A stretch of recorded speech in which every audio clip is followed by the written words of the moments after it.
বিরোধী মত দমনের নামে মামলার যে সাইকেল, আমরা সেইখানে আবার চলে গিয়েছি। মত প্রকাশের স্বাধীনতা আওয়ামী লীগের সময় ছিল, তবে সেটা সহমত প্রকাশের স্বাধীনতা। ক্যাম্পাসগুলো আবার আনরেস্টের দিকে যাচ্ছে, অস্থিতিশীল পরিবেশ সৃষ্টি হচ্ছে, বিরোধী দল মত দমনের জন্য মামলা করা হচ্ছে, প্রতিমন্ত্রীকে ফেসবুকে লেখার কারণে বাসা থেকে তুলে নিয়ে আসা হচ্ছে, হুইপকে সমালোচনা করলে বাসা থেকে তুলে নিয়ে আসা হচ্ছে।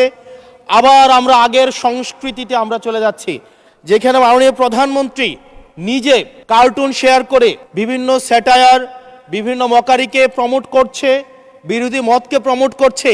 সেইখানে এই সংসদ গঠিত হওয়ার পর থেকে আজকে পর্যন্ত 9টা ঘটনা ঘটেছে, যেখানে মত প্রকাশের জন্য আজকে বাসা থেকে তুলে নিয়ে আসা হয়েছে। মাননীয় স্পিকার, আমরা মত প্রকাশের স্বাধীনতা চাই।